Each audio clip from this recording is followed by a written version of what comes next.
Olá, muito bom dia. 28 de março de 2024. Esse é o Jornal da Manhã no Todo Poder Emana do Povo. Eu sou Gustavo Reis. Você que está nos assistindo aqui pelo YouTube, desde já eu peço para que você compartilhe o nosso link e nos ajude a fazer essa transmissão. Quem está assistindo pelo Twitter do Aliados, é a segunda vez que estamos fazendo a transmissão do canal Todo Poder Emana do Povo no Aliados. Eu peço também para que você compartilhe o link da nossa transmissão aí dentro. Compartilhe o tweet onde está rodando a nossa transmissão. Vamos chegar a mais pessoas. Deixa eu trazer aqui minha bancada completa hoje, professor André Queiroz. Bom dia, professor. Olá, bom dia, meu amigo Gustavo. Bom dia, meus amigos de bancada que vão entrar agora. E um bom dia especial para a nossa querida e qualificada audiência. Vamos lá. Vamos lá, está aqui Alex Canuto. Bom dia, Canuto. Bom dia, Gustavo. Bom dia, André. Bom dia, essa tia que vai entrar hoje aí, eu tenho surpresa, né? Não. Satie está em Brasília. Vou falar do Satie aqui já. Não. Então, bom dia também a você que sempre acompanha o canal Todo Poder Emana do Povo. Pois é, eu falei bancada completa porque o Satie está em Brasília, né? Então, essa semana a bancada completa somos nós três. Satie trabalhando muito lá e ontem à noite nós conversávamos, era 1h e ele me falava espantado da pressão que o Nicolas Ferreira sofre na Comissão de Educação dentro da Câmara dos Deputados. Ele falou que, assim, olha, dá vontade de desistir, de sair correndo de tudo que esses caras fazem contra o Brasil, contra a educação brasileira, não existe. Enfim, semana que vem o Satie vai estar aqui conosco, fazendo o jornal conosco. Essa semana ele em Brasília. Você que está nos assistindo, para quem acha que é conversa fiada, muitas vezes, quando a gente começa a escutar algumas histórias em relação ao YouTube, a gente acha que é mentira. Não, isso é conversa. A pessoa que não soube acessar, a pessoa que não soube fazer. Mas não, gente. Está aqui, ó. Ontem não consegui postar no chat, acusavam problemas técnicos. Estamos vivendo tempos estranhos. Todos os dias, no WhatsApp do Aliados, e a gente sabe também que aqui no WhatsApp do Todo Poder Emana do Povo, chegam para nós denúncias de como as pessoas estão tendo dificuldade de fazer, de assistir a transmissão aqui no YouTube. Muitas vezes não conseguem entrar no link, muitas vezes não conseguem comentar, muitas vezes não conseguem sequer achar a transmissão. É preciso que a gente distribua em grupos essa transmissão. Então, não é brincadeira, não. É verdade verdadeira. Compartilhe o link, nos ajude, e é por isso que a gente está buscando outras alternativas, como o Twitter, para que as pessoas possam ter, pelo menos, o acesso, né? Conseguir assistir sem grandes transtornos. Vamos lá, eu não resisti hoje, fiz uma piadinha, né? Amanhã é feriado, hoje é ponto facultativo para muita gente, amanhã é feriado. Os DIC vigaristas ficaram pelo caminho mais uma vez, né? Eu vou botar daqui a pouquinho até um vídeo aqui, vou terminar de preparar ele, mas desde já, né, André? Mais uma história do fim do mundo que acaba em 48 horas, né? Desde que o presidente Bolsonaro foi eleito, é assim. Um escândalo que agora não tem mais jeito, agora acabou para o Bolsonaro. 48 horas. Até a Globo News assumiu que não vai dar em nada. Veja bem, é um método deles, tá? E o método está em pleno vigor, em pleno vapor. Só que às vezes eles se estimulam demais, né? Eles acham que agora chegou a hora é agora, né? Então você vê, mas normalmente são as mesmas pessoas, né? Assim, da grande mídia, né? Agora ele vai ser preso. Você falou que era um verdadeiro absurdo, não é isso? O motivo de prisão. Mas o processo está em curso. Até antes das eleições municipais, muita coisa vai acontecer. Muita desgraça o Bolsonaro cometeu. Muitos índios ainda irão morrer. Olha, agora não, né? Agora não morre mais. Entendeu? Mas é um processo em curso. Cena dos próximos capítulos, Gustavo, mas que foi engraçado e lamentável, foi sim. Bom, Gustavo.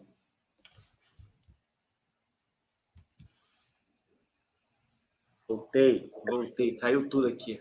Pois é, né, Canuto? A gente ri, né? É igual a questão do Macron, um monte de meme falando do romance, né? Do bromance, enfim, uma série de coisas. Mas as coisas são muito sérias, né? Como o André bem lembrou, isso é um método, isso é uma hora vai, literalmente é isso, uma hora pega, uma hora cola, e eles não desistem. Tá aqui, ó, vou ler para vocês, um colunista hoje teve o desplante de falar o seguinte: quando Bolsonaro vai ser preso? Quer ver? Vou abrir aqui para você, vou abrir aqui para poder ler e mostrar para vocês. Ele teve o desplante de fazer uma coluna falando exatamente isso. Quando Bolsonaro vai ser preso? Quando o Planalto aposta que Bolsonaro será preso? É o Igor Gadelha, lá do Metrópole, né? Conhecido Igor Gadelha. Ministros do Palácio do Planalto avaliam que entrada, ele botou estrada, mas que a entrada na Embaixada da Hungria não será suficiente para STF ordenar prisão de Jair Bolsonaro. Aí ele fala, diz que vai ser no segundo semestre, mas não diz nem como, nem porquê, nem o que vai acontecer. Ou seja, apenas marola, apenas pressão, apenas conversa fiada, né, Canuto? Gente, esse pessoal, eles não entenderam o jogo ainda, sabe? Eles entenderam, assim, quanto mais bate no Bolsonaro, mais popularidade ele ganha.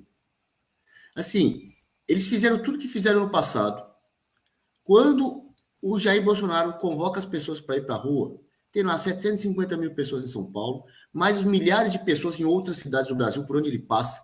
Ele anuncia que vai estar na cidade tal, 2 dias antes, 1 dia antes. Chega lá, tem uma manifestação pronta para ele, aquela multidão em cima dele, a popularidade é ele que tem. O pessoal não entendeu.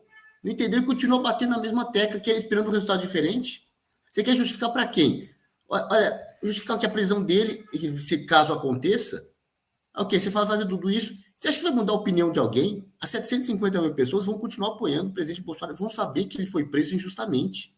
Não adianta inventar baleia, leite condensado, cartão de picadinha, tentativa de golpe, minuta de golpe, ida para a embaixada, joia, leite condensado, sei lá mais o quê.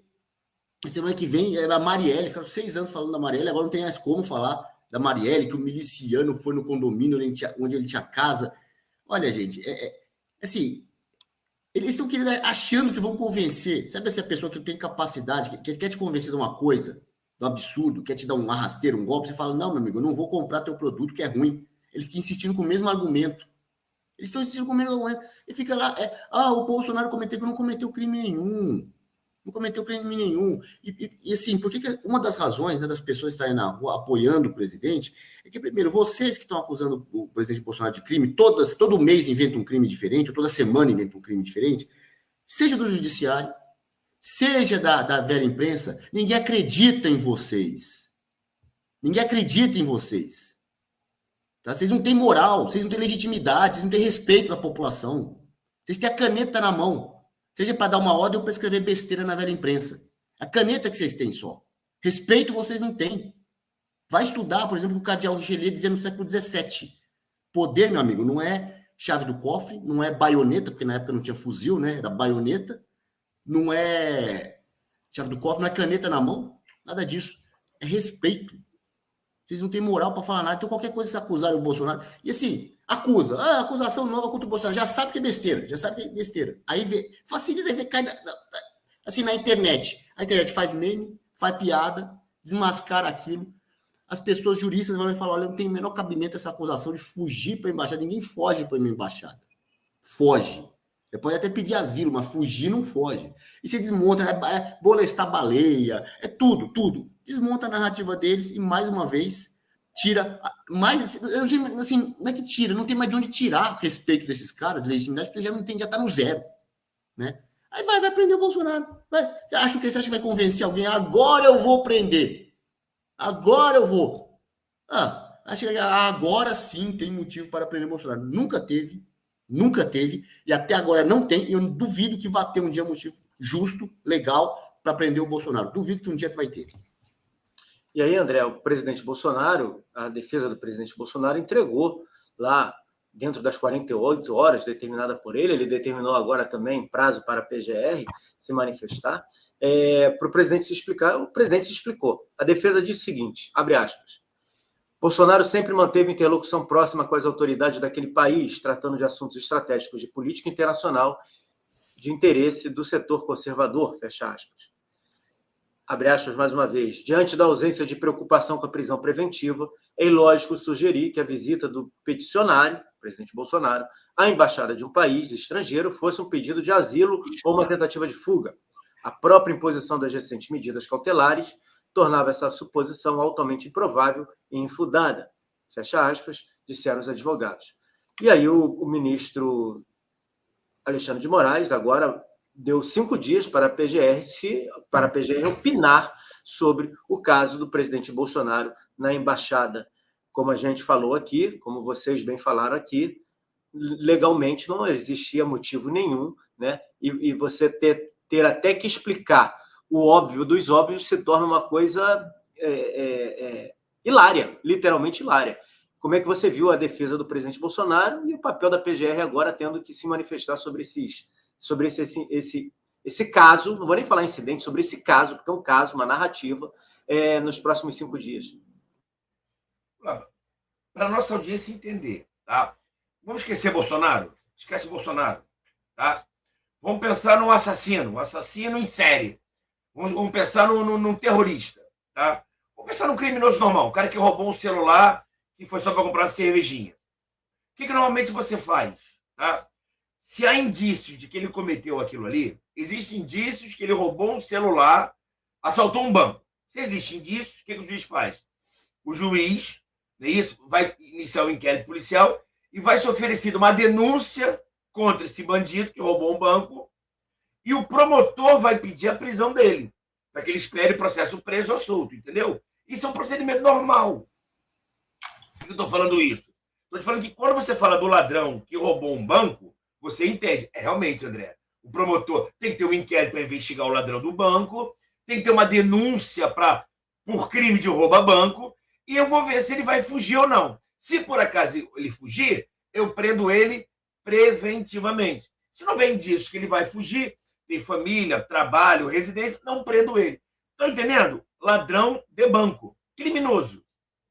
Quando a gente fala, tira agora esse exemplo, e dá para o nosso exemplo agora, o nosso fato concreto agora, já gera uma estranheza, porque já de cara, toda a nossa audiência faz a seguinte pergunta: qual o crime que ele está cometendo? Ele falsificou carteira de vacinação para dar um golpe. Tá. E olha só, que golpe? Ele precisou falsificar a carteira de vacinação? Inclusive teve a questão da baleia e das joias. Quer dizer, fica essa narrativa que lá no começo, para a audiência, para nós entendermos, só dá para prender alguém se houver indicativo de que ele cometeu crime. Então, há indicativo que Bolsonaro cometeu algum crime? A resposta, para mim, já é não. Como é não, não há indicativo que ele cometeu crime algum. Golpe de Estado, não vejo. Joias, brincadeira. Baleia, PF já falou isso.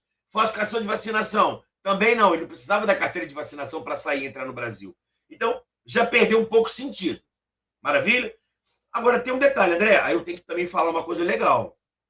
O Supremo Tribunal Federal está adotando o rito correto se ele tivesse cometido crime. Se houvesse indício de cometimento de crime, estaria cometendo o rito correto? Eu sou obrigado a responder que sim. Entendeu? Por quê? Porque quando você apreende o passaporte, por que você está aprendendo o passaporte? Para que ele não vá fugir. Para a gente entender. Esquece Bolsonaro. Não estou falando do Bolsonaro. Estou falando de 200 milhões de brasileiros. André, por que é assim? Eu aprendo o passaporte para evitar que ele fuja. Para a gente entender. Não, mas o Bolsonaro não cometeu crime. Eu sei, eu já falei isso. Para a audiência não ficar pé da vida comigo. Estou só explicando. Eu aprendo o passaporte, que é um indicativo que ele não vai fugir. André, mas se eu fizesse com o Fernandinho Beiramar, isso é suficiente ou insuficiente? Como é insuficiente, eu prendo o cara. É assim. Assim é a vida. Então foi apreendido o passaporte dele. Aí o que acontece? André, ele ter ido à embaixada é sair do Brasil? Não. Mira, então? Não, Mira, estuda só um pouquinho. Eliane Cantanhede? Não. Convenção de Viena, minha senhora. Tem nada a ver sair do Brasil. Senão o Brasil seria todo furado. O Brasil não seria um território. O Brasil seria uma peneira. Se o território húngaro é território húngaro, o Brasil teria território húngaro, português, holandês, no Brasil inteiro. O Brasil era peneira. Então, pelo amor de Deus, não fale burrice. Isso é coisa de gente burra quando fala isso. Entendeu? Agora, ele foi lá. Tem que dar explicação? É natural que o juiz de um caso, esquece Bolsonaro, dê explicações para que foi no consulado. E explicou? Explicou. Segundo passo, para prender alguém, o ministro Alexandre de Moraes, ou juiz, não pode prender ninguém. Juiz não prende. Só prende se houver pedido do acusador. Quem é o acusador? O Ministério Público. Por isso que ele deu 5 dias para que a Procuradoria-Geral da República se pronuncie sobre o fato.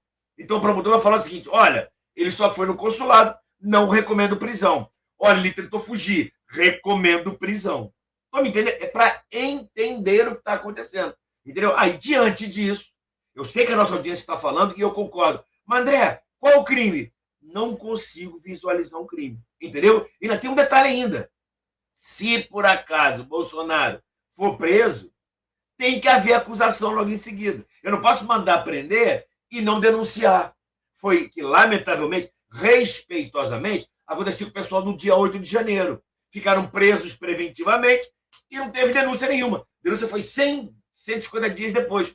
Isso é abuso de autoridade. Porque está na lei. Não estou dizendo que o ministro Alexandre de Moraes cometeu crime, não. Estou dizendo que isso caracteriza um crime de abuso de autoridade. Quando eu prendo alguém cautelarmente e não ofereço denúncia. Eu estou explicando apenas para entender. Agora, André, o que você acha disso para fechar? No aspecto político, grande risco de algo acontecer para as eleições municipais. A preocupação deles é eleições municipais. Por quê? Porque uma eleição municipal, entre aspas, boa para alguém, já é o palanque para 2 anos depois, governadores e presidência. Por isso que eu falo, vote em vereadores conservadores, liberais na economia, que protejam família, protejam a religiosidade, menos impostos. É esse o cara que tem que ser. É esse o teu prefeito, é esse o teu vereador. É base para lá em 2026, Bolsonaro voltar, é isso, e o Brasil novamente seguir um rumo que não seja de maluco. É isso. É isso aí. Canuto, antes de passar para você, deixa eu botar aqui, pedir para o pessoal que está no YouTube responder a enquete que eu fiz aqui. Porque nós estamos vivendo uma montanha-russa de informações. Ora muito positivas para o presidente, ora a imprensa vem e age dessa maneira. Aí o atual presidente vai pulando de galho em galho e vai fazendo acordo com Deus e o mundo para se manter no poder. Ora é com o Congresso, ora é com a autoridade do Judiciário, ora com países importantes lá de fora. Então a pergunta é a seguinte: passada essa semana e esses dias todos, de tudo que a gente viveu, você acredita no impeachment do atual presidente? Responde aí para você que está no chat, qual é a sua sensação hoje? Você acredita que isso é viável? Que isso possa acontecer? E, Canuto, só para a gente fechar esse assunto, porque a gente tem muito assunto para falar hoje, rapidamente, nós temos na Globo News admitindo um problema internacional, até na Globo News deu isso, a gente trouxe isso aqui, da questão internacional, de peitar a soberania de um país, os questionamentos sobre como essas imagens foram chegar primeiras no New York Times, e aí você vê o repórter do New York Times andando com muita leveza entre os ministros brasileiros. Será que essas imagens chegaram primeiro no New York Times ou chegaram primeiro em autoridades brasileiras? A gente sequer sabe disso, né? E, efetivamente, tirando o pé desse assunto, os jornalistas falando que o governo federal, o STF, vai tirar o pé desse assunto por conta dessa questão diplomática.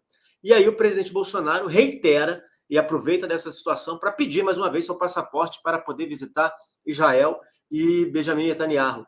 Enfim, mais um tiro que saiu pela culatra com uma possibilidade de desdobramentos graves para a diplomacia brasileira e para o Brasil, né? Para o Brasil, né?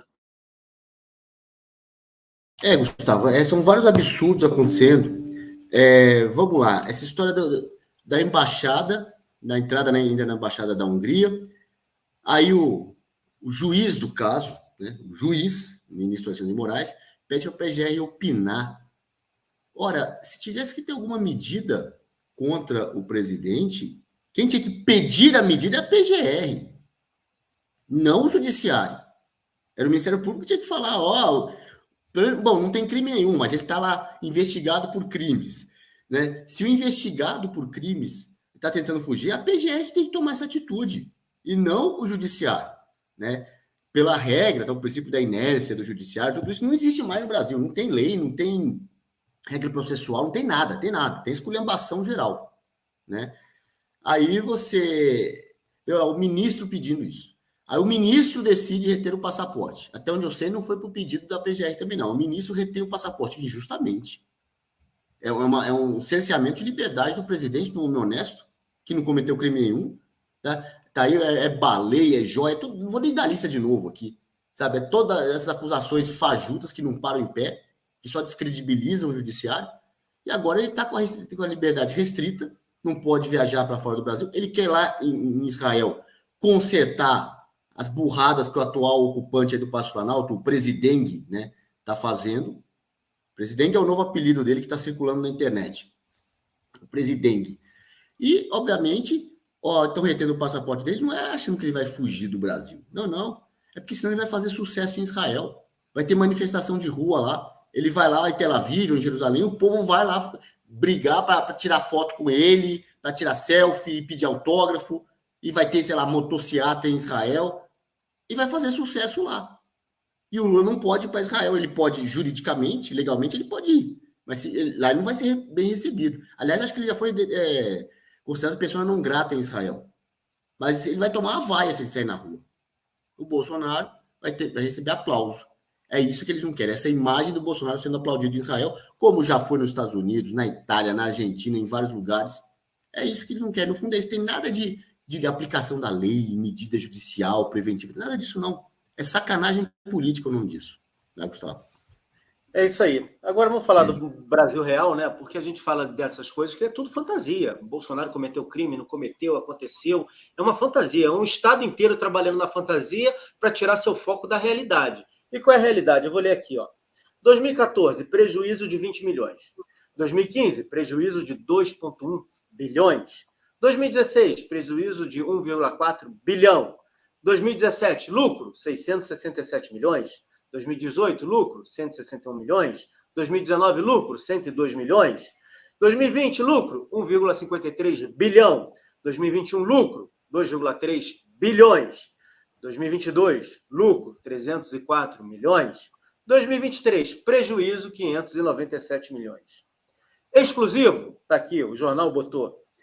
Correios amenizam prejuízo de 2023, mas perdas somam 597 milhões. Os Correios, André, estão a empresa que detém monopólio, que gasta com propaganda na televisão, é essa a realidade, né? Um período de prejuízos gigantescos, entra o governo Temer, alivia isso daí, entra o governo Bolsonaro, ela dá lucro, já com um ano na mão do maldito, a gente já tem um prejuízo gigantesco, né? 597 milhões como se fosse dinheiro de pinga, né? Como se não fosse nada. Olha, uma empresa que tem monopólio tem um prejuízo de R$500 bilhão, não é brincadeira não, né, André? O que é interessante é o seguinte, ano passado já foi um certo terror, que você está vendo o barco indo lá para o precipício. Mas por que ano passado já não foi o terror? Por 3 motivos, audiência. Eu não quero que você concorde comigo, que é a minha análise, mas eu vou demonstrar para você. Eu provo, desculpa, que eu estou correto. Sabe por que não foi uma desgraça, apesar do governo? Por 3 motivos. Primeiro, agro. Mas por que o agro? A safra do agro foi recorde em vários produtos. Uma safra recorde. Por que isso? O PIB aumenta um pouquinho. Eles falaram que ia ter PIBão e foi PIBinho. Que parece que a safra ia bombar. E bombou, porém o governo foi muito negativo. Apesar de tudo do agronegócio. Então, 2023 ainda foi um resquício do agro. Segundo, por que a inflação não explodiu, então, se tinha muito mais produto e mais dinheiro? Porque tem um cara, aquele cidadão, que casualmente ele é técnico, que foi o presidente do Banco Central, que tem que ter autonomia entre Banco Central e governo. Tem que ter autonomia, porque governo e economia são coisas diferentes. Sabe quem faz economia, dona Maria? O Gustavo, Canuto, André e vocês. Economia somos nós, e não o governo dele. Então, na verdade, um presidente não pode falar o seguinte: a partir de agora, as passagens aéreas serão R$200.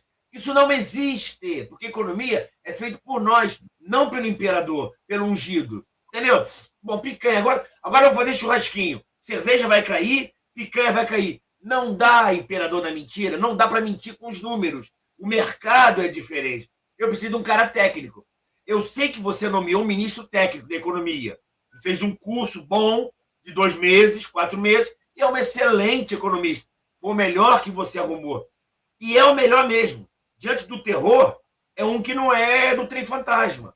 É minimamente, apesar de ser não qualificado economicamente, ele pelo menos é um ministro normal, o que vira brilhante diante do terror. Então, o Banco Central segurou isso.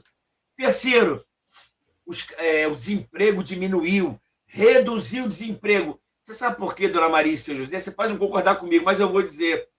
Uma gestão na pandemia. A pandemia foi uma desgraça para o emprego. Isso.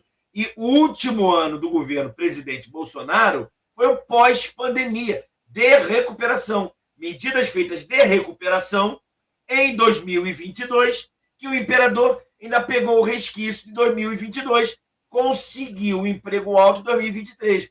Sem contar que tinha dinheiro no caixa, tinha superávit de 55 bilhões. Olha que maravilha! Uma política liberal de emprego, dinheiro no caixa, Banco Central atuando e o agronegócio bombando. O que ele falou? Ô, companheiro, que beleza! Mas mesmo assim, aí eu posso falar agora. Agora é minha opinião pessoal, ok? Opinião não, minha análise. O governo fez tudo para dar errado. São 590 motivos de tudo para dar errado. Inclusive Correios. Se o Uber foi embora, que se dane. Quando ele fala regulamentar isso, Uber, as pessoas vão para a rua. Mas não é pela regulamentação ou não. É pela forma de regulamentar. Você está me dizendo, então, que você vai me cobrar 27,5%, o meu salário de R$8. Se eu quiser fazer alguma coisa, tem que ser sindicato.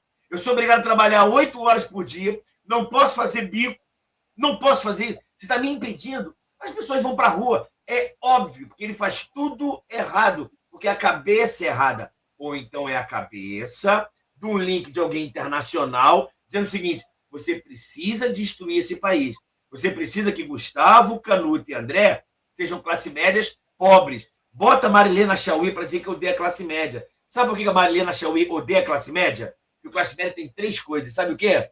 Tem uma família estruturada, tem religiosidade na cabeça e o mínimo de liberdade econômica. Aí ela odeia e o imperador também odeia. Tá sem som? Perdão, Canuto. E dentro do Brasil real, tá aqui, ó. Taxa de desemprego fica 7,8 em fevereiro e é o primeiro aumento no ano. O desemprego vai bater na porta das pessoas, a realidade vai batendo na porta das pessoas. O Brasil, do jeito que está, não pode dar certo, né? Não, eles não estão trabalhando para o Brasil dar certo. Não estão trabalhando. Estão trabalhando aí para parasitar tudo que podem no governo enquanto eles estão lá, depois ir embora, como fizeram da outra vez. Da outra vez eles ficaram 13 anos parasitando, quebraram o Brasil, como foi lá em 2015 e 2016. E agora está caminhando para outra quebradeira.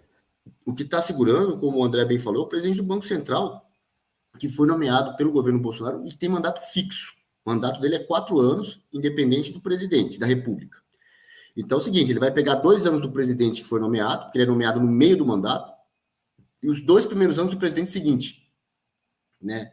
Então, o Campos Neto foi nomeado pelo Bolsonaro, é um técnico que está segurando. Agora, o ano que vem, vai ter um presidente do Banco Central petista, porque no final do ano acaba o mandato do Campos Neto, a não ser que haja muita pressão do mercado aí, em cima do presidente, para ele colocar um técnico, senão vai entrar aí um Guido Mantega, um mercadante, um cara desse aí, do Banco Central, né?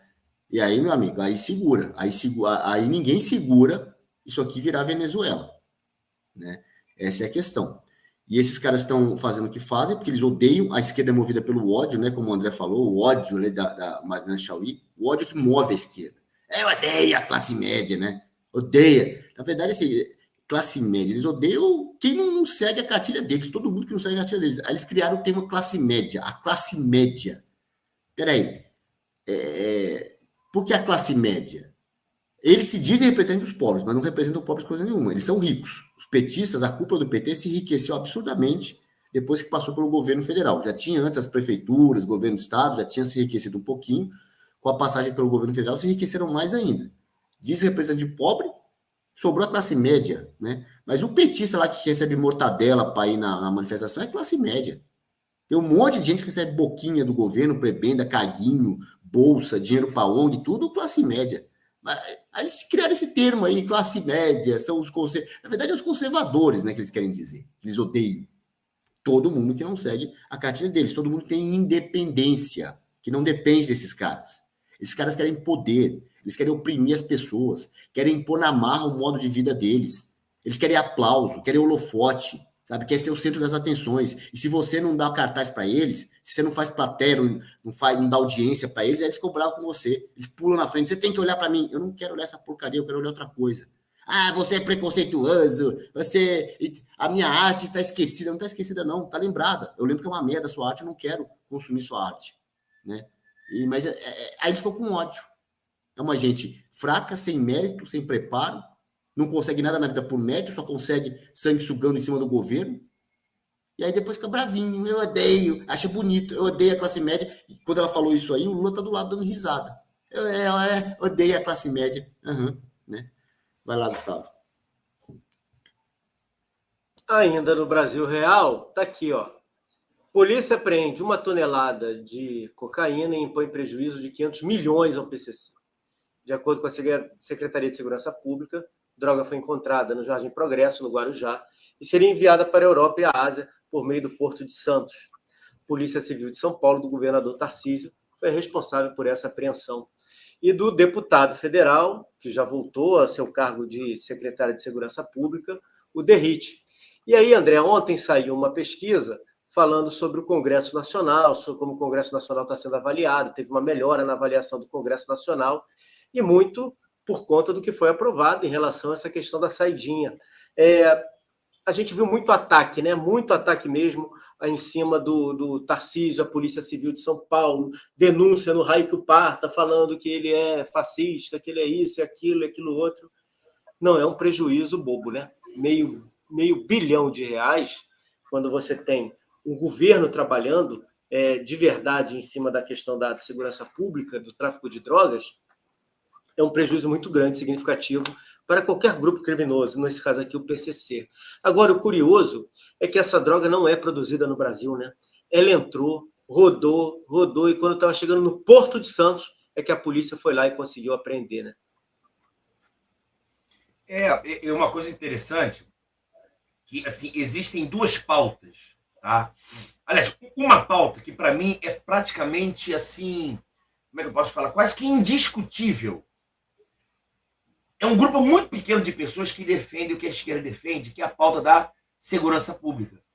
E eu vou citar uma frase que meu pai me falou muito interessante, conversando com meu pai, falando sobre Bíblia e tal, e alguém perguntou assim para ele, o Apocalipse vai vir, Jesus Cristo volta. Eu falei assim, gente, o Apocalipse acontece todo dia. Então, um pai que tem um filho morto com bala perdida é o Apocalipse. Tá entendendo? Um acidente de carro, o cara bate e mata seu filho, é o Apocalipse. Então não tem que esperar se Jesus... Não, já é o Apocalipse. O que eu estou querendo dizer com isso? A segurança pública para um cidadão de bem é muito cara para ele, entendeu? Eu sou pai de 2 meninos. Então, se eu for sair, eu fico saindo, indo para lugar. Vou para o clube que é fechado, volto para casa. Casa dos avós, praia. Tem que ir na praia lá no Leme, no cantinho. Para mim é muito caro, tá entendendo? Se meu filho é agredido, a educação é muito cara para ele. Então eu vou no colégio dele e falo o seguinte, olha só, não quero ideologia nada com meu filho. Quem cuida dos meus filhos sou eu. Você vai ensinar aqui matemática. Quem ensina a ser um homem vai ser na minha casa. E a senhora, por gentileza, calha a boca. Não se meta com meu filho. Ele deve ser tolerância trans ou não. Quem vai dizer sou eu. Eu sou o pai. Sabe por quê que eu falo com essa autoridade? Porque se amanhã ele for preso, se amanhã ele agredir uma mulher, se amanhã ele for um mau caráter, quem responde sou eu, e não a diretora do colégio. Por isso, quem manda na educação são os pais. E ponto final, cale a boca se você acha diferente. Por uma questão simples. Quem vai pagar o preço sou eu. Não, Paulo Freire. A criança, ele é do mundo, mas da minha casa. Depois que virar mundo, é mundo. Então, e a segurança pública é muito caro para isso. E quando você vê o imperador dizendo, com a cara lavada, com a cara nojenta, que às vezes o cara furta, rouba um celular por uma cervejinha, ele demonstra 2 coisas. A conveniência dele com o bandido e que ele é um cachaceiro, porque na cabeça dele é sempre a vontade de beber. Já está íncito na cabeça dele. Então, quer dizer, e um cidadão de bem, que aí eu te digo, 99,7%, estou chutando, por cento da população brasileira, é assim. Como é que é nas comunidades, André? 99,72% são pessoas honestas. Agora, tem aquele 0,004% que domina o morro inteiro.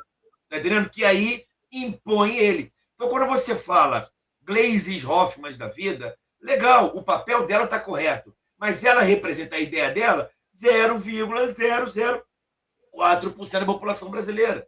Ninguém está preocupado com o Partido dos Trabalhadores, só o Partido dos Trabalhadores. Os trabalhadores estão preocupados com o Partido dos Trabalhadores? Não, nenhum trabalhador está preocupado com o Partido dos Trabalhadores, só os integrantes do Partido dos Trabalhadores. Simples assim. Então ele está muito longe da realidade. Esse senhor, ontem, a minha esposa me mostrou, começou a me mostrar, eu falei, cara, para, da Janja, no barco, tomando um drinkzinho, dizendo que o Macron estava ali, estamos indo para lá, e todo mundo pobre, morrendo de fome, e ela não está nem aí, está preocupado com o nanomíssil. Eu falei, meu amor, tira isso que me dá náusea. Nada contra ela, a presença dela me dá náusea. Eu tenho náusea. Eu, André, não estou falando nada dela. Ela está cumprindo o papel dela. Ela, como primeira-dama, nota 1000 para ela, porque ela é esposa de quem é. O marido dela já diz quem ela é. A minha esposa me diz quem eu sou. Tá entendendo? Se eu sou marido de uma traficante, diz muito de mim. Então, Lula e Janja dizem muito um sobre o outro. E cada um acha o que quiser. Só tem mulher porque é o marido, só tem marido porque é a mulher. Onde é que eles se conheceram? Não sei, eles devem ter se conhecido em algum lugar. Eu conheci a minha esposa num lugar legal. Ela conheceu o marido dela também num lugar legal. Para cada um, é o parâmetro de cada um. Então isso vai entristecendo o brasileiro. Agora, Gustavo, segurança pública é uma coisa que o cidadão de bem não discute. Política você pode discutir. Não, eu acho que a China deu certo, União Soviética. Sou um comunista. Cara, lamento, mas existe um mínimo de discussão. Quando você fala de educação, Paulo Freireana, eu lamento. Mas o cara que defende Paulo Freire já está contaminado pela educação do Paulo Freire. Então não percebe quem ele é. Ele já é aquele idiota útil. Já virou idiota útil. Dá para entender. Costume também. O heterossexual, o homem...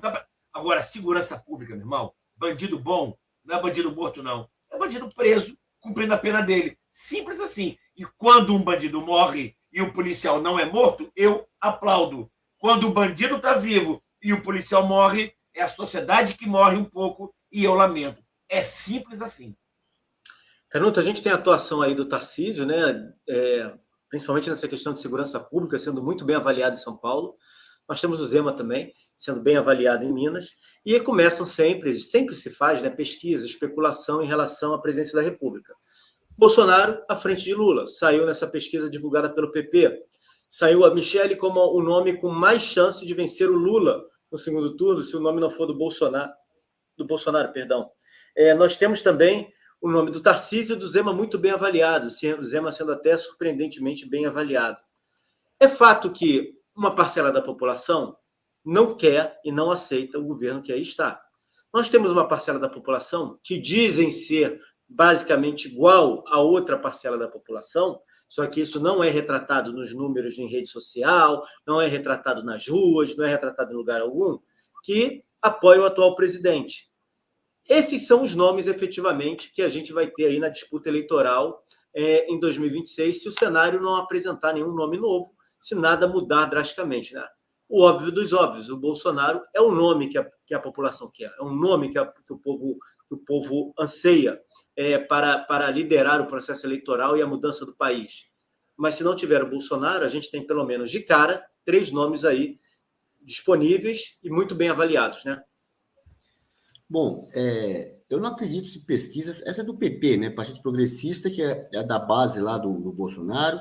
Mas o PP é Ciro Nogueira, só que também é Arthur Lira, é aquela coisa da política brasileira, aquela selva, né, de Brasília.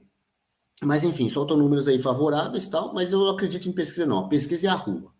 Tá? Você olha na rua, olha na internet, mesmo todo o boicote das redes sociais, das plataformas, você vê o que acontece na internet, vê o que acontece na rua. O Brasil é conservador, o Brasil hoje tem, vamos dizer, pessoas, lideranças conservadoras, candidatos, ou pessoas com condição de ser candidata, conservadores, não tem ainda um partido, não tem ainda instituição, é uma massa que ainda não detém os instrumentos de poder, mas a massa já percebeu o que está acontecendo, não vai cair no engodo, não cai no engodo, e tem essa força toda. Tem essa força, já tinha força antes, lá em 2022, né? Segundo o TSE, teve minoria dos votos, e agora, assim, para a eleição também, temos a rua, tem a rua, temos aí a internet para demonstrar tudo isso. Agora precisa ver o resultado do que o TSE vai divulgar, né, de quem vai ser o vencedor em 2026. Né? Existe uma grande campanha pública, campanha que já pelo Brasil inteiro, pela contagem pública de votos, contagem pública que não é voto impresso, não é questão de urna eletrônica no papel, é contagem pública de votos. Até agora, o TSE não deu nenhuma sinalização nesse sentido, mas com a contagem pública de votos, a gente poderia saber se o resultado do TSE é condizente com o que a gente vê nas ruas e na internet. É isso, Gustavo. É isso aí. Vamos continuar aqui no Brasil Real, porque a gente está falando de um cenário onde a economia anda devagar, a economia desacelera, os investidores estrangeiros têm tirado dinheiro daqui. Vou passar rapidamente sobre essa daqui para vocês terem uma noção. Estrangeiros investiram 17% a menos no país em 2023, informou o Banco Central. Aplicações vindas do exterior caem em dezembro pelo terceiro ano seguinte, mas o Banco Central disse que esse evento é sazonal. Claro que é sazonal, uma hora vai passar, na hora que sair esse governo, a gente sabe que isso daí muda. Então, a economia anda devagar, a gente tem um problema do crime organizado no Brasil, problema da segurança pública do Brasil sendo algo muito, muito, muito caro para o povo brasileiro. Não à toa os estrangeiros tiram dinheiro daqui. E, de uma forma geral, a insegurança jurídica total. Uma esperança no que pode acontecer, mas ainda assim um cenário político que se apresenta dividido por conta de uma série de fatores. Enquanto isso, nós vemos nesse Brasil real situações que precisariam ser resolvidas não sendo resolvidas. Por exemplo, a PGR vê fragilidade em provas usadas no caso do Felipe Martins, ex-assessor do Bolsonaro. Felipe Martins continua preso, né? Para a PGR apontou fragilidade, para a PGR há fragilidades em duas das principais provas utilizadas pela Polícia Federal para embasar a prisão de Felipe Martins, ex-assessor do Jair Bolsonaro, que foi indiciado, conforme indicado em um parecer datado em 20 de março pelo procurador-geral Paulo Gonet. As evidências contestadas incluem uma lista de passageiros do voo presidencial de Bolsonaro para Orlando, em 30 de dezembro de 2022, encontrada no computador do Mauro Cid, ex-ajudante de ordens do presidente, e dados obtidos em um site do Departamento de Segurança Interna dos Estados Unidos, que indicaram que a entrada de Martins no país na mesma data e local. Fato é que ele não estava ali. Felipe Martins estava no Paraná, onde ele mora, onde ele reside. André, numa situação como essa do país, de insegurança jurídica, economia andando para trás, né? Criminalidade aumentando, as coisas não acontecendo como elas deveriam acontecer, o investidor estrangeiro vai e tira o pé, cada vez menos bota dinheiro aqui dentro. E a gente viu nessa semana um espetáculo dantesco, a gente tratou disso ontem, trata hoje de novo, que é o Lula andando aí de mãos dadas com Macron, vendendo o país para a França, literalmente vendendo o país para a França, e isso repercutindo aqui dentro e lá fora, né? O povo brasileiro notando o que está acontecendo, e nós temos aí o deputado Felipe Bastos, o deputado Felipe Bastos, fazendo um requerimento de informação para o Ministério das Relações Exteriores, querendo saber, número 1, a íntegra dos termos dos acordos firmados entre Brasil e França entre o dia 26 e 28 de março, todos os estudos técnicos e documentos que inspiraram a confecção dos acordos entre os países, quais os efeitos práticos e jurídicos que serão observados após a assinatura desses acordos e qual a previsão de encaminhamento das mensagens de acordo ao Congresso Nacional. E na justificativa ele coloca, no dia 26 de março, o presidente francês Emmanuel Macron embarcou no Brasil para uma visita de 3 dias no país. Os principais temas abordados durante o encontro são meio ambiente, defesa, reforma de organismos multilaterais, entre outros. Antes mesmo do fim da visita, o Ministério de Relações Exteriores divulgou um documento assinado pelos 2 chefes de Estado, nomeado de Chamado Brasil. Enfim, o Felipe Barros começa a apertar o que está acontecendo, porque hoje, em todos os jornais, a gente tem a notícia de que Macron está em Brasília e agora o Brasil vai fazer um acordo sobre questão atômica, energia atômica. é muito importante que nossos deputados, senadores, façam efetivamente esse papel, o papel da fiscalização, né, André? Chamar e deixar às claras o que está sendo assinado. Porque a sensação para o mundo inteiro é de que o Brasil está sendo entregue para a França, a Amazônia está sendo entregue para a França, enquanto Lula e Macron brincam de tirar fotografias como se fosse Titanic. Olha só. Não quero que concorde comigo, mas eu vou provar isso. Vou botar a Mira Leitão aqui do lado e a Cantanhede também, que são pessoas de economia fantástica, sabem muito de economia. Dona Maria São José, pensa comigo. A senhora já não virou mais a Dona Maria, não, tá? Então a senhora é uma grande investidora internacional. A senhora tem dinheiro para caramba. Seu José também para caramba. Só que o seu José é alemão e ela é, sei lá, turca. Você vai botar dinheiro no Brasil? Você vai investir no dinheiro do Brasil? Eu vou chamar meu consultor e falar o seguinte: olha só, o Brasil é um país maravilhoso. Samba, futebol, pagode, todo mundo legal, praias, que legal. Só que ela tem alguns detalhezinhos. São 6 detalhezinhos que eu vou dizer para você, grande investidora. O Brasil sofre uma insegurança absurda. Aí você vai perguntar, qual insegurança? 6 inseguranças. Sério? Lá as pessoas vivem assim? Quais inseguranças? Primeiro, Dona Maria, a insegurança política. Eu não sei os rumos do Brasil. Um cara fala que Israel é genocida, que Maduro é um democrata, não é isso? Ele, uma hora, fala uma coisa, se o Uber não vier aqui, pode ir embora. Ele fala isso, fica todo mundo lá nervoso. É uma insegurança política. Ah, mas como é que está a economia lá? Olha só, também tem uma insegurança econômica pra caramba, sabe por quê? Porque daqui a pouquinho o presidente do Banco Central vai ser amigo dele. IBGE, que é o Instituto Brasileiro de Geografia e Estatística, ele botou um comunista não, o Postman lá, que é amigão dele. E é um cara que claramente é de esquerda. E ele pode estar maquiando os números. Lá talvez a inflação seja 2%, mas esteja 400%. Ele vai manipular isso aí. E, caramba, que problema. Lá também tem uma insegurança de vida, insegurança pública mesmo. Lá as pessoas pegam o seu carrinho, eles fecham uma rodovia e saem matando todo mundo. Então você pode investir lá, você pode morrer. Lá os homens pegam fogo, o tráfico está comendo solto, a milícia está aí, matam vereadoras. Então existe a segurança de vida também. Ah, mas olha só, mas lá juridicamente, como é que está? Olha, há uma insegurança jurídica.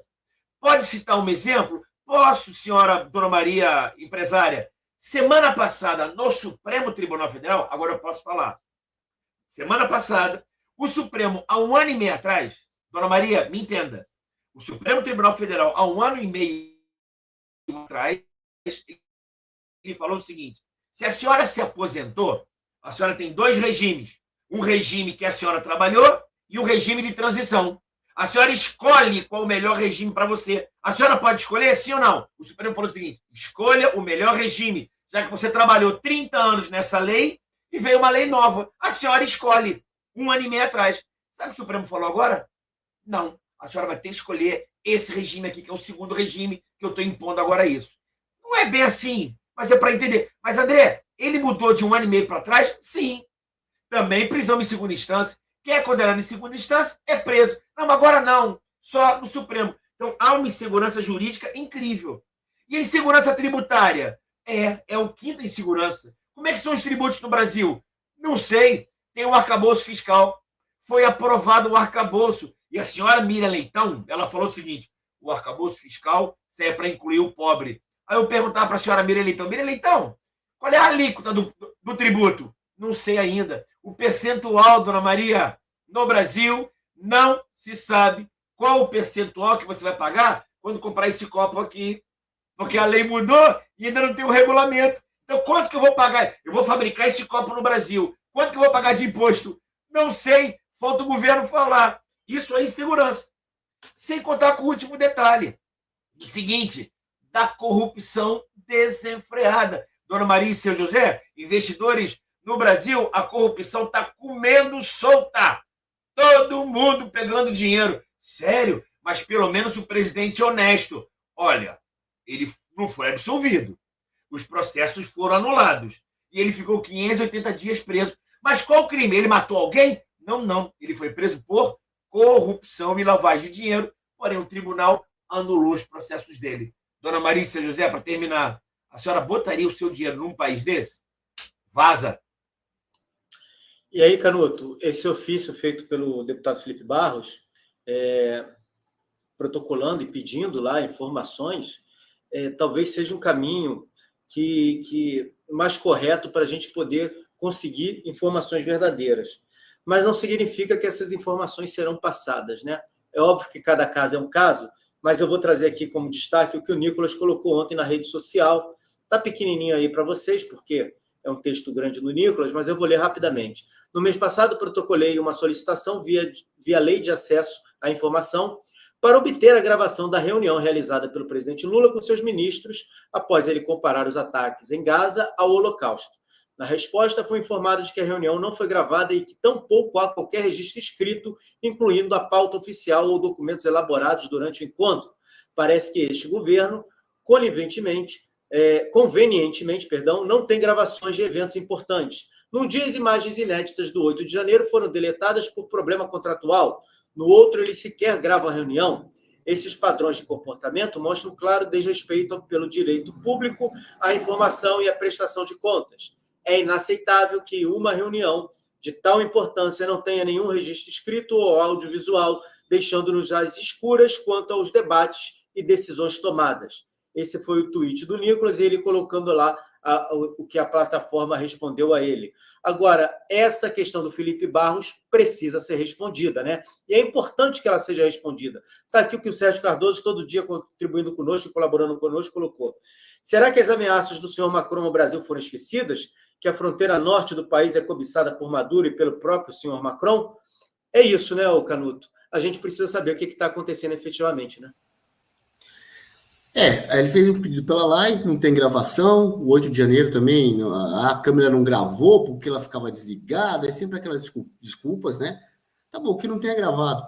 Mas a quantidade de pedidos pela Lei de Acesso à Informação que foram negados é absurda. Eu não tenho aqui o número agora, mas eu sei que é absurdo. E não é agora, não. O governo Dilma também já tinha os maiores absurdos para negar transparência, informação em coisas que eram pedidas, simplesmente negadas. Agora chega o seu Lula, que durante a campanha mentiu de novo, dizendo que o Bolsonaro decretou sigilo aí sobre algumas coisas. E agora ele vai lá e decreta sigilo de 100 anos sobre um monte de coisa, que aí sim é de interesse público, e decretou sigilo. Não quer contar o quê? O que tem para esconder? Na verdade, a gente sabe que tem sacanagem aí, né? Que estão querendo esconder, é sacanagem. Aí vem decreto de 100 anos, não cumpre a Lei de Acesso à Informação. É o PT sendo PT, né? É o presidente sendo presidente. Som. Perdão. É o PT sendo PT. E o que a gente tem agora é mais um jornal fazendo críticas ao governo. Vejam só. Todo dia tem o Estadão e a Folha fazendo críticas ao governo ou ao judiciário. Todos os dias. Hoje a gente tem o Globo. Temos o Estadão e a Folha também, mas hoje a gente tem o Globo como novidade. O Globo critica intervencionismo de Lula na economia. O jornal destaca a retirada de 22 bilhões de investidores estrangeiros da B3 desde o início do ano, aquilo que eu trouxe antes. Mas o que eu quero destacar aqui não é esse assunto de fato, mas são as críticas desses jornais. A Folha de São Paulo diz o seguinte: Gilmar Mendes opina sobre o Bolsonaro antes de STF julgar casos e abre debate sobre imparcialidade. Ministro já foi questionado anteriormente por antecipar opiniões. E aí eles fazem lá uma lista de situações onde o ministro Gilmar Mendes foi e falou anteriormente. André, é devaneio meu ou a gente vê cada dia que passa a imprensa aumentando uma dosezinha de críticas a esse governo, de forma institucional, de forma repetida, né, reiteradas vezes, todos os dias aumentando críticas ao governo, ao Supremo Tribunal Federal, ainda que essa mesma imprensa trate como maravilhoso a questão do Brasil fazer acordos com a França e fazer, enfim, tantas outras notícias que saem desse governo. A imprensa ela segura a mão até quando dá, quando me paga. A imprensa, na verdade, é só você pensar o seguinte: a fantástica Rede Globo, a dona da verdade, ela apoiou, assim, ela apoiou a Lava Jato, depois foi contra a Lava Jato, ela apoiou o governo Lula, na época, e Dilma, depois apoiou o impeachment, depois apoiou o Temer, depois não apoiou o Temer. Eu vejo a imprensa como quem paga, quem está pagando. E o problema é que quem paga a imprensa é o governo. Então, se o governo tiver influência externa, ela vai conseguir influenciar a imprensa. E a imprensa vai manipular o povo. Então, e só respondendo aqui, uma amiga nossa aqui, quando eu chamo as pessoas Dona Maria e Seu José, se for depreciativa, depreciativa na cabeça da pessoa. Minha intenção não é depreciar ninguém. Eu seria muito louco em achar que a Dona Maria e o Seu José têm menos inteligência do que o seu João e do que o Gustavo e do que o Canuto. Estou dizendo para o brasileiro e brasileira como um todo. Nós somos pessoas simples e humildes. A humildade é uma grande virtude. Ok? A diferença é que eu sou muito ignorante em astronomia. Se o Gustavo começar a falar comigo, Gustavo, por exemplo, tem a área dele que a gente conhece, ele começa a falar comigo da área dele, eu começo a não entender nada. Eu falo, Gustavo, baixa tua bola aí que eu não estou entendendo. Converse como se fosse uma pessoa simples, que eu não estou entendendo o seu negócio, entendeu? Então, cada um tem a sua humildade de alguma coisa. Mas vamos lá. Mas essa é a verdade. A imprensa é um braço do governo. E este governo aqui é um braço de alguém que está lá fora. Eu preciso controlar 210 milhões de Donas Marias e seus Josés. Eu preciso controlar. O que a gente está aqui para falar é o seguinte: eu estou vendo o seguinte, cara, eu estou vendo essa manipulação. Eu vejo que o Paulo Freire é um instrumento maravilhoso de manipulação de comportamentos humanos. Eu vejo essas pesquisas eleitorais, por exemplo. André, o que é uma pesquisa eleitoral? É de uma clareza, para mim, solar. É uma forma de manipulação de comportamentos humanos. Olha, Druga, Lula está com 98%, já vota nele. Olha, Bolsonaro só tem 10%, não vota nele não. Isso é manipulação. E o cara vai fazendo aquilo paulatinamente. Tem livros que explicam sobre isso. A espiral do silêncio. Quer ver uma coisa? Brasileiros e brasileiras, se você está numa mesa com 10 amigos e eu tenho 9 flamenguistas e um vascaíno, qual é o assunto da mesa? Que o Flamengo é uma maravilha e que o Vasco é horrível. Por quê? Porque a maioria sempre prevalece. E eu preciso inverter isso. Sabe como é que eu inverto? Eu digo que na mesa tem 9 flamenguistas e um vascaíno. Mas no Brasil inteiro, as pesquisas dizem que tem muito mais vascaíno do que flamenguista. Entendeu? Eu mudo a tua opinião. Aquela verdade que você vê passa a ser mentira. A pesquisa coloca para você uma mentira. Quer ver um exemplo? IBGE. Eu falei aqui 1000 vezes. Nada contra o Postman, não. Só que o Postman é um instrumento desse império da mentira. O IBGE, gente, ele faz toda a estatística do Brasil. Quantos quartos? A senhora mora num apartamento de quantos quartos? Qual é a sua renda mensal? Se ele der uma mentirazinha, o governo fica melhor. A inflação reduz, aumenta. Então você tem isso. Eu estou vendo isso. A gente vê isso e a mídia é um instrumento fantástico. Miriam Leitão está fazendo um trabalho excepcional, só que está pegando mal, está ficando ridículo. E aí, Canuto, eu falo isso porque olha o que saiu no Valor Econômico de hoje. Globo tem lucro de 838 milhões em 2023. A maior empresa de mídia do país registra receita líquida de 15 bi, um caixa de 14 bi e dívida de 5 bi no ano passado. E aí olha o que diz o diretor Manuel Belmar, diretor das áreas. Ele é diretor das áreas de finança, infraestrutura, jurídico, produtos digitais e canais pagos da Globo. Olha o que ele disse. Foi um ano incrível, com uma boa performance de receitas em publicidade e conteúdo. Canuto, quando a gente vê a imprensa criticando, a imprensa reclamando disso tudo, são 2 motivos, né? Ou geralmente é um motivo só. Dinheiro. Ou ela quer mais dinheiro de quem está aí, ou ela quer mudar o cenário para poder ganhar mais dinheiro. Qual é a sua aposta? Bom, de aposta eu não sei. O que eles...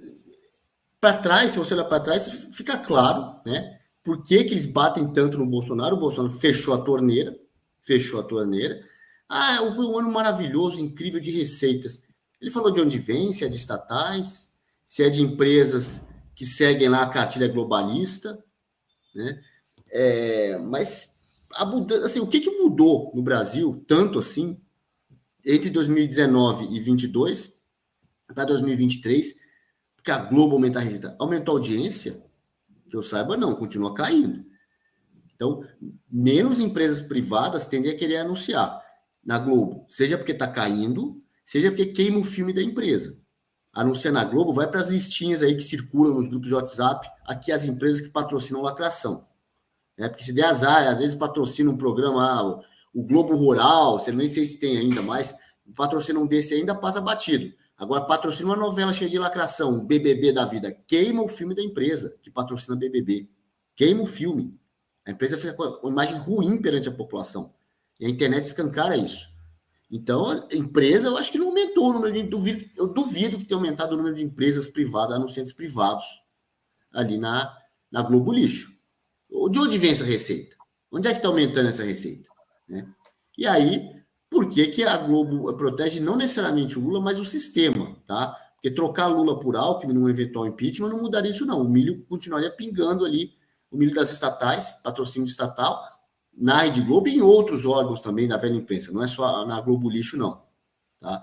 Mas é como dizia o presidente Bolsonaro, por que estava cortando o patrocínio estatais na velha imprensa? Pô, Correio precisa pagar um anúncio para dizer que entrega a carta. Somos o Correio, estamos aqui. Petrobras paga anúncio para anunciar, a gente tira petróleo, a gente vende gasolina aí no posto, vende etanol. E mais, Petrobras fica patrocinando esse monte de artista aí.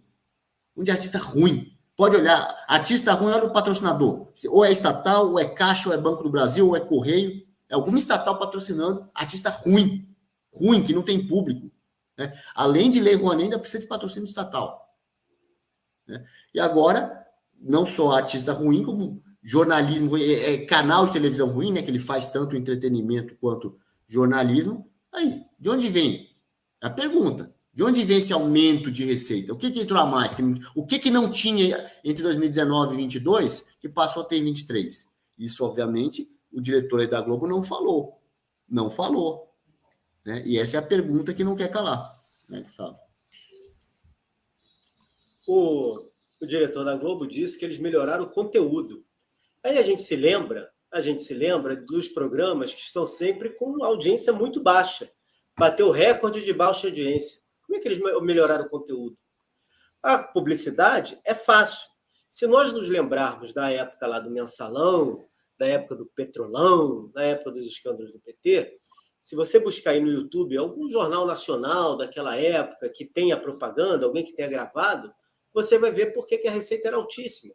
Porque quase todas as empresas que foram envolvidas no escândalo do Mensalão eram anunciantes do Jornal Nacional. Que curioso, né? Ainda que você não saiba que aquela empresa que fale de alguma coisa ali, ela esteja ligada a uma das empresas envolvidas no escândalo do Mensalão ou do Petrolão. Por exemplo, você tinha empresas de moda. Aí você vai ver que o fundo detentor daquela empresa de moda faz parte de um grande grupo conglomerado. Vou dar como exemplo as Havaianas. As Havaianas, o chinelinho que todo mundo via, gostava, achava bacana. A dona das Havaianas, no final da história, era a Odebrecht. A Odebrecht era a dona das Havaianas, que fazia propaganda aos milhões na Rede Globo de televisão. Aí dá para a gente entender por que a receita sobe, por que dá lucro, por que pagam, enfim. Aconteceu agora. Os jogos da seleção brasileira na Europa, a Globo não conseguiu vender os anúncios. Só teve um anunciante. Mas o diretor, que é diretor da porra toda, essa é a verdade, né? O cara é diretor jurídico de novos produtos, de não sei o quê, que é o diretor da porra toda, ele disse que tá bom porque eles conseguiram melhorar o conteúdo e os anunciantes. É isso aí. Aí eles apresentam o número verdadeiro. Vamos lá. Para a gente falar aqui de uma crise internacional que está aqui na nossa volta, e ninguém fala, né? O Sérgio já tocou na questão lá de cima, da nossa fronteira norte. A França tem interesse, a Venezuela tem interesse, uma confusão dos diabos lá em cima. A Amazônia desabitada, a gente sabe qual o grande problema é da Amazônia. Esse governo, assim que entrou, ele decretou um estado, acho que foi estado de calamidade em relação aos Yanomamis, né? Yanomamis que tem a população Yanomami, que metade está no Brasil, metade está na Venezuela, e com esse decreto, pouca gente pode entrar na área, pouca gente pode seguir naquela área. Qual o interesse do Lula fazer isso, né? Já que não resolveu bulhufas essa situação dos Yanomamis? Enfim, e a gente tem agora o Milei criticando duramente Maduro e criticando mais duramente ainda o Petros. Só falou a verdade do Petros. Falou que o Petros é um assassino e terrorista. E aí a gente tem uma confusão dos diabos agora, a Colômbia expulsando a diplomacia argentina do seu país, né, André? Eu até botei isso aí. Primeiro, só para ilustrar para a nossa audiência o seguinte: 2017, 2018, o Brasil pagou na Lei Rouanet, em média, 6 bilhões, 6, 7 bilhões. Tá? Na época do governo Bolsonaro, foi em média 3,5 bilhões. Nesse império da mentira, 16,5 bilhões. Então, os governos anteriores fascistas, 6 bilhões na época do Temer, na época da Dilma, 6 bilhões, mesmo Dilma, 6 bilhões, Temer, 6 bilhões, Bolsonaro deu uma queda, pulverizou para as pessoas da cultura de verdade 3 bilhões e meio, e o imperador da grande verdade, quase 17 bilhões. Então, isso já mostra para você contra fatos no argumento. Eu discordo. Tá bom, discorda do número. Grita com o número. Você vai lá agora, só para a audiência entender. As pessoas estavam na Venezuela e eles fizeram uma coisa que é absurda.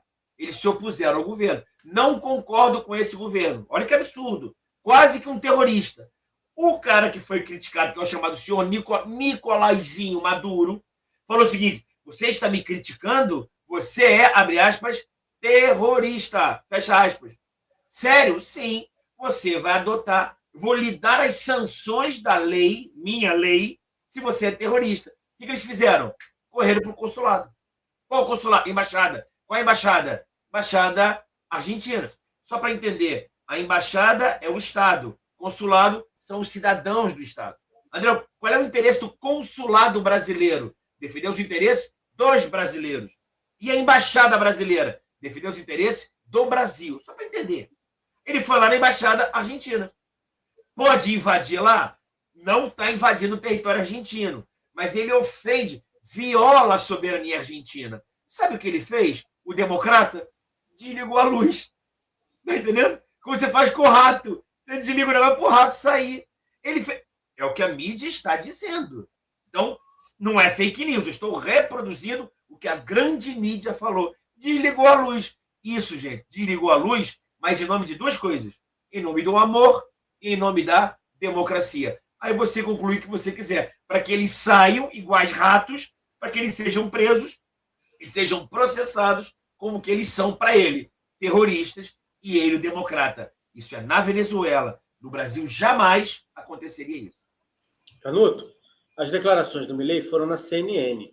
Olha só o que o Milei falou. A carnificina que é a Venezuela é verdadeiramente sem precedente. O mesmo que a ilha-prisão de Cuba.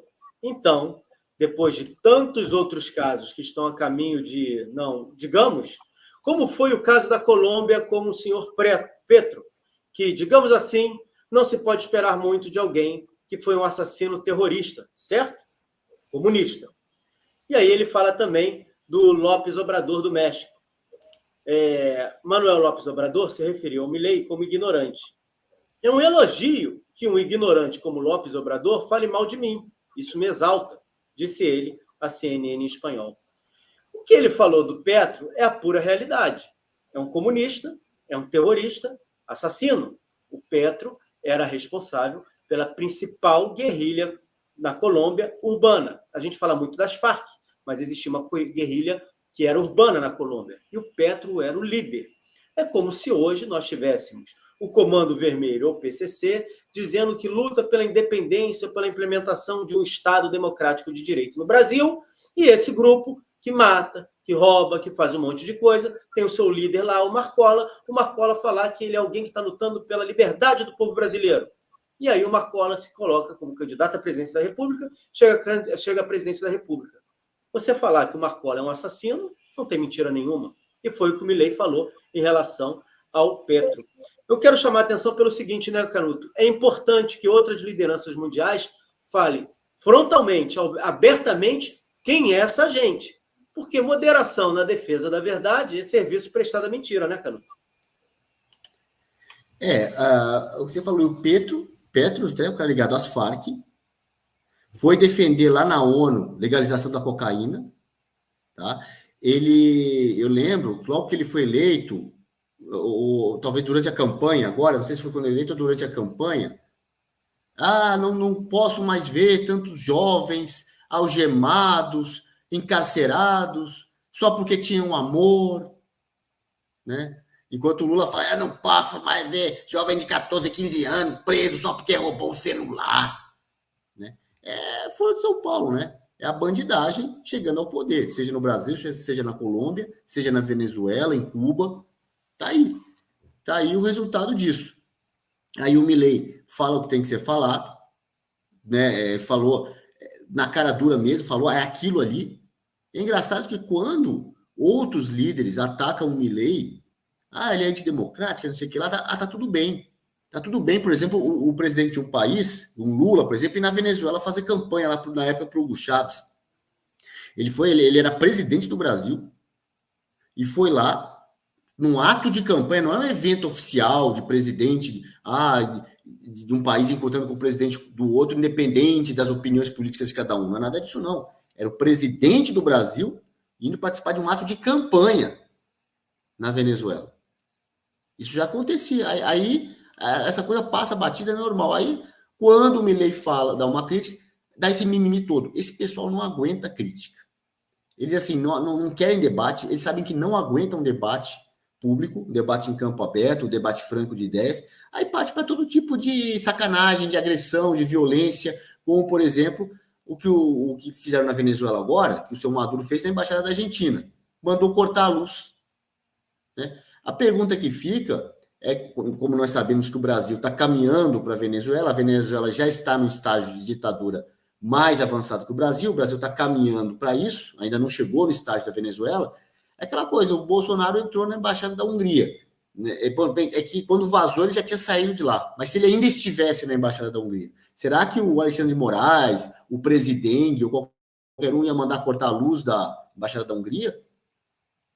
E se agora o presidente Bolsonaro entrar na Embaixada de Israel, já que ele pediu o passaporte para poder ir para Israel, eu acredito que ele não vai, que vai ser negado, mas se ele entrar na Embaixada de Israel para fazer qualquer atividade, conversar com o Dali a partir de videoconferência com o pessoal de Israel, ou falar publicamente, fazer uma live lá de dentro e resolver dormir uma semana na Embaixada de Israel. E aí? Ele tem direito de fazer isso. Vão cortar a luz da Embaixada de Israel? Sabe? Aí se ele entrar na Embaixada da Argentina, vão cortar a luz da Embaixada da Argentina? É isso que vai acontecer no Brasil? Assim, esse pessoal parece que se espelha na Venezuela. O Maduro fez, né? Então vamos fazer igual. É o que está faltando, assim, né? Eu não duvido nada que daqui a pouco comece a fazer isso no Brasil. Já que aqui a coisa está esculhambada, não tem mais lei, não tem justiça, não tem ordenamento jurídico, tem nada, tem vontades pessoais de que ocupa cargos. Segundo a minha vontade é isso, faça. E aí tem agentes públicos cumprindo essas ordens, seja por medo ou por ser conivente com as arbitrariedades, não se sabe isso, mas aí chegamos no estágio que chegamos hoje. Somos uma pré-Venezuela, uma pré-Cuba, caminhando para se igualar a eles. Vai, Gustavo? Eu acho curioso, eu acho que a gente tem que levar esse debate até da questão da Argentina para tentar entender o que está acontecendo. Por que o Petro mandou o pessoal embora? Simplesmente porque o Milei ofendeu? Ou será que o Milei colocou lá dentro da Embaixada Argentina representantes, efetivamente, que possam realizar um bom trabalho? Tudo isso a gente precisa tentar entender. De repente, não. De repente, a diplomacia argentina é igual a diplomacia brasileira, infiltrada, cheia de gente de esquerda. E aí, será que o Milei falou isso para criar um problema e ele poder, o Petro expulsando, ele poder reformular toda a Embaixada da Argentina na Colômbia? São situações para a gente pensar. Agora, a verdade é que o Canuto falou, eles não gostam do debate, eles não gostam do confronto, eles não gostam da verdade. Eles não gostam de ser revelados quem eles são. O presidente da Colômbia, tratado como um estudioso, alguém de esquerda, ele era guerrilheiro.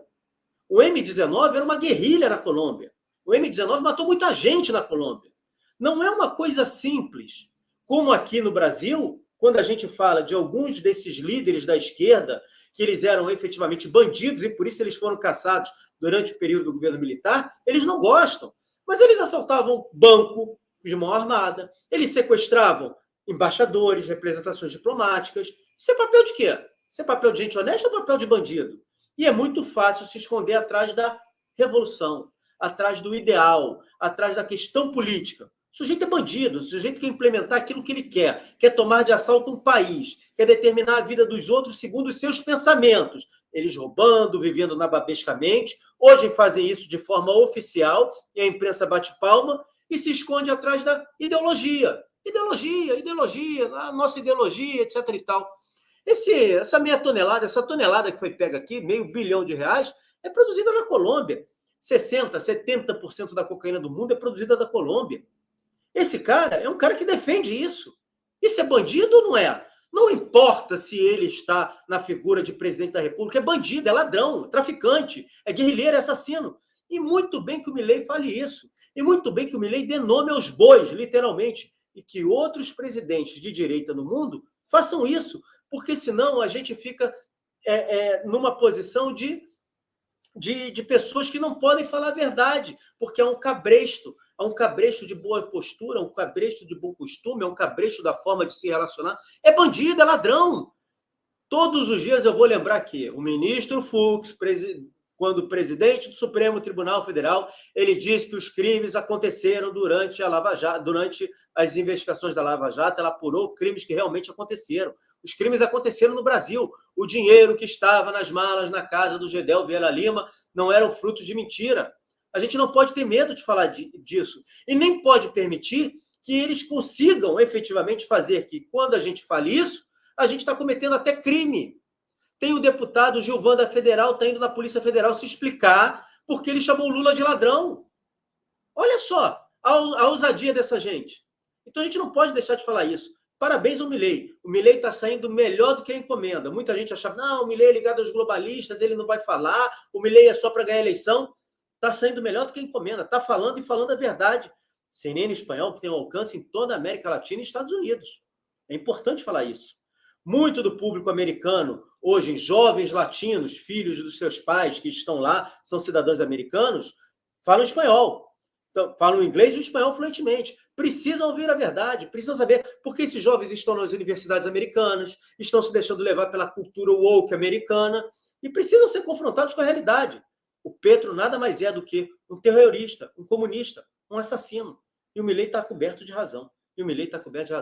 Deixa eu botar na tela aqui, eu não tenho falado, e vou pedir para vocês, mais uma vez, quem puder ajudar, quem puder fazer a assinatura do Revisto, está aí. Está na tela ainda não? Está aqui. Vou botar na tela.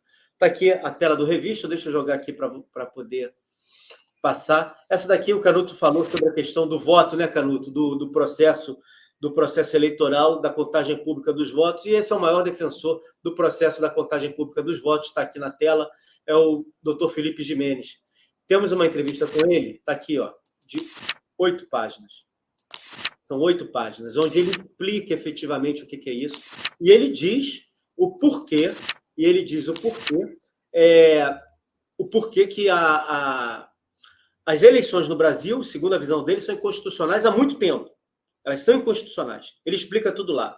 Dessa vez foi. Aqui foi a matéria questionando exatamente se a questão da saidinha ia ter uma trava. E teve a trava. Tem aqui o que o capitão Derrick fala, enfim, uma série de como foi o trâmite disso tudo, como o Ministério Público Federal se manifestou a favor do projeto. Então, quem puder ajudar, quem puder colaborar com a assinatura da revista, vai estar ajudando demais. É uma assinatura anual, ela é feita, pode ser feita em 12 vezes no cartão de crédito, tá? Tá aqui a capa, você vai ter acesso às edições anteriores, a edição que a gente tem agora é essa daqui, de março. Você pode fazer ela em 12 vezes de R$ 9,90, apenas R$ 9,90. A gente sabe que muitas vezes é muito caro, porque a pessoa já está ajudando outro canal, já é assinante de outra revista, assinante de outro canal, assinante de outro grupo, e nem todo mundo tem condições de dispor de um valor alto na sua receita mensal para poder ajudar os canais. Mas muita gente faz Pix, muita gente às vezes pergunta aqui como eu posso ajudar. Assina a revista. vai estar ajudando demais a esse projeto. Não é um projeto Todo Poder Emana do Povo, eu estou usando o espaço do Todo Poder Emana do Povo, é um projeto meu lá no Aliados, tem várias pessoas bacanas escrevendo, enfim, tem muito conteúdo. Essa edição está com 140 páginas, a primeira edição teve 127 páginas, e a edição que sai agora, no domingo, também já está com mais de 100 páginas. Então, quem puder ajudar nesse trabalho vai estar ajudando demais. Revisto.com.br, deixa eu botar na tela aqui, está aqui ó, o endereço para você, quem puder assinar, quem puder colaborar, vai estar colaborando demais com o nosso trabalho, porque a gente precisa ter ferramentas efetivamente para poder encarar o que a imprensa faz. A imprensa pauta o nosso debate o dia inteiro. Mas eles têm dinheiro. A gente acabou de falar daqui das receitas da Globo, 15 bilhões de reais. E a gente está lutando aqui para de R$ 9,90 e R$ 9,90 ter condições de entregar alguma coisa um pouco além daquilo que a gente entrega. André, eu quero agradecer a você, quero agradecer ao Canuto, quero agradecer a nossa audiência. Hoje à noite tem Jornal da Noite no Aliados. Eu agradecer ao pessoal do Twitter, ver a resposta aqui da enquete que o pessoal colocou. Cadê? Deixa eu abrir aqui o nosso canal. Acessar seu canal, está aqui. Como é que o pessoal respondeu a nossa enquete, se as pessoas ainda têm expectativa de que o Lula sofra um impeachment ou não. Eu já boto na tela aqui a resposta. E para o pessoal que está nos assistindo, a gente deseja uma boa Páscoa, né? Amanhã é feriado, a gente não vai entrar no ar para falar do Todo Poder Emana do Povo. Está aqui a resposta, 67% acha que sim, 33% acha que não acredita, 33% não acredita no impeachment do Lula, 67% acha que sim. Amanhã a gente não faz a nossa... Deixa eu agradecer a Lígia aqui, ó. Já assinei, obrigado. É isso, quem puder assinar, por favor, ajude. A gente deseja uma boa Páscoa a todos e na semana que vem a gente está aqui de volta para fazer o nosso Jornal da Manhã no Todo Poder Emana do Povo. Fiquem com Deus, um grande abraço, tchau, tchau.